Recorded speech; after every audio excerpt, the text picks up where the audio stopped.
अस्सलाम वालेकुम एवरीवन। आज की इस वीडियो में हम स्टडी करते हैं डिस्ट्रीब्यूशन फंक्शन और प्रोबेबिलिटी डिस्ट्रीब्यूशन। इसके लिए सबसे पहले हम डेफिनेशन देख लेते हैं।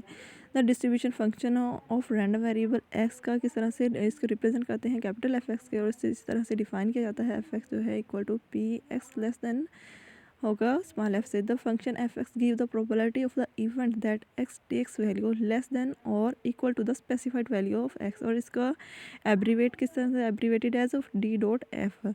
तो उसके लिए हम इसको डिस्ट्रीब्यूशन फंक्शन और प्रोबेबिलिटी किस तरह से फाइंड करते हैं, एक क्वेश्चन देख लेते हैं। हमारे पास क्वेश्चन है find the probability distribution and distribution function for the number of heads when three balanced coin are tossed, depict the probability distribution and distribution function graphically, और हमने इसको ग्राफिकली भी देखना है किस तरह से रिप्रेजेंट करते हैं। सबसे पहले हम सैम्पल स्पेस ड्रा करते हैं। सैम्पल हमने इसको ड्रा कर लिया कि तीन बैलेंस कोइन को किस तरह से मतलब रिप्रेजेंट करते हैं। अब इसके लिए कितनी पॉसिबिलिटीज़ हो सकती हैं कि कितने टाइम हेड आ सकता है और कितने टाइम टेल आ सकता है, तो हमने यहाँ पे सैम्पल एक ड्रा करेंगे। अब ये देखें हमारे पास फर्स्ट भी तीनों हेड भी हो सकते हैं और टू हेड और टेल भी आ सकता है, और इसके बाद हेड टेल हेड भी आ सकता है, टेल और टू टाइम हेड भी आ सकता है, फर्स्ट टाइम हेड और टू टाइम टेल भी आ सकता है, और टेल हेड और टेल फिर दोबारा से टू टाइम टेल हेड आ सकता है, और तीनों टाइम टेल भी आ सकता है। ये हमारे पास पॉसिबिलिटीज़ हमने राइट की हैं। हमारे पास 8 पॉसिबिलिटीज़ बनती हैं कि किस तरह से। और उसके बाद हमने क्या कहना है, एक्स एक रैंडम वेरिएबल है जो डिनोट करता है नंबर ऑफ़ हेड्स को। तो उसके बाद इसकी क्या क्या पॉसिबिलिटीज़ हो सकती हैं। द वैल्यू ऑफ एक्स की जो है हमारे पास 3 पॉसिबिलिटी थी, 0 टाइम भी आ सकता है, 1 टाइम भी आ सकता है, 2 टाइम भी और 3 टाइम भी। अब हमने इसके लिए प्रोबेबिलिटी फाइंड करनी है, डिस्ट्रीब्यूशन प्रोबेबिलिटी। तो हमारे पास ये फार्मूला था F x is equal to P x जो है लेस देन होगा एक्स से। अगर हमारे पास हेड 0 टाइम है तो एक्स की जगह पे हमने 0 राइट किया, और हमने यहाँ पे देखना है कितनी पॉसिबिलिटीज़ है। जहाँ पे हेड जो है 0 टाइम तो एक ही थी, तो इसकी प्रोबेबिलिटी आ गई 1/8। जब हमने हेड हमारे पास 1 टाइम आया है तो एक्स की जगह पे 1 राइट करेंगे और चेक करेंगे कितनी पॉसिबिलिटीज़ ऐसी हैं जहाँ पे हेड जो है 1 टाइम आ रहा है। ये देखें हमारे पास 3 पॉसिबिलिटीज़ ऐसी हैं जहाँ पे हेड जो है 1 टाइम है, तो हमारे पास इसकी प्रोबेबिलिटी आ जाती है 3/8।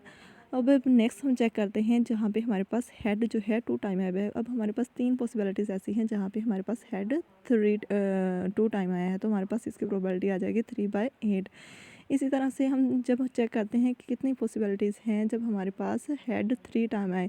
एक ही पॉसिबिलिटी जिसमें हेड 3 टाइम आता है उसकी प्रोबेबिलिटी 1/8 है। अब हम इसे टेबुलर फॉर्म में लिखते हैं प्रोबेबिलिटी डिस्ट्रीब्यूशन को। तो सबसे पहले हमने नंबर ऑफ़ हेड्स लिखा, फिर प्रोबेबिलिटी लिखा। अब ये देखें अगर हमारे पास हेड जो था 0 टाइम था तो हमारे पास प्रोबेबिलिटी आई थी 1/8।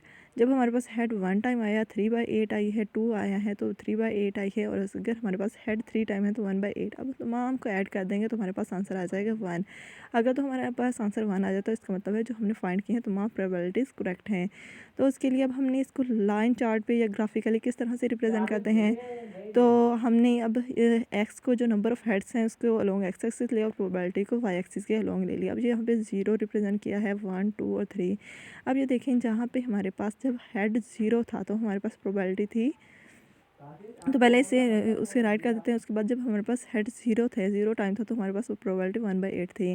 जब हमारे पास हेड 1 था तो हमारे पास 3/8 थी, जब 2 था तो भी 3/8 थी, तो अगर जब 3 था तो हमारे पास प्रोबेबिलिटी थी 1/8। तो हमने इसका ये चार्ट ड्रा कर लिया, इसको रिप्रेजेंट कर दिया ग्राफिकली। अब हमने फाइंड करना है डिस्ट्रीब्यूशन फंक्शन। तो अब डिस्ट्रीब्यूशन फंक्शन किस तरह से फाइंड करेंगे, इसी टेबल को जो हमने प्रोबेबिलिटी डिस्ट्रीब्यूशन का ड्रा किया था सेम एज इट इज़ लिखेंगे, और उसके साथ में हमने लिख देना है कम्युलेटिव प्रोबेबिलिटी। तो ये कम्युलेटिव प्रोबेबिलिटी किस तरह से फाइंड करते हैं, फर्स्ट टर्म में हमने वैसे ही प्रोबेबिलिटी को वैसे ही लिख देना है। जब हमने सेकंड फाइंड करनी है तो फर्स्ट और सेकंड दोनों को ऐड कर देंगे तो इसका आंसर आ जाएगा। जब हम थर्ड करेंगे जो सेकंड का आंसर आया है, और थर्ड को ऐड करके भी निकाल सकते हैं, इन तीनों को जमा करके भी निकाल सकते हैं। अब जब हमने इन तीनों को ऐड कर दिया तो हमारे पास आंसर आ जाएगा 7/8। जब हमने 4 की निकालनी है तो जो हमारे पास आंसर आया 7/8 और 4 में ऐड कर देंगे तो हमारे पास आंसर आ जाता है इसका 1। अब हमने डिस्ट्रीब्यूशन फंक्शन राइट करना है, वो कैसे लिखेंगे, फॉर एक्स लेस देन 0। जब एक्स लेस देन 0 होगा तो हमारे पास प्रोबेबिलिटी होगी 0। जब एक्स जो है greater than or equal to 0 होगा और लेस देन 1 होगा तो हमारे पास कम्युलेटिव प्रोबेबिलिटी आई थी 1/8। जब हमारे पास एक्स ग्रेटर और इक्वल टू 1 और लेस देन 2 है तो हमारे पास आई है प्रोबेबिलिटी जो है 4/8 आई है। फॉर एस जो है एक्स ग्रेटर और इक्वल टू 2 और लेस देन 3, तो हमारे पास जो प्रोबेबिलिटी है 7/8 आई है। जब एक्स ग्रेटर और इक्वल टू 3 है तो प्रोबेबिलिटी 1 है। ये हमारा है distribution function. Thank you for watching. अल्लाह हाफिज़।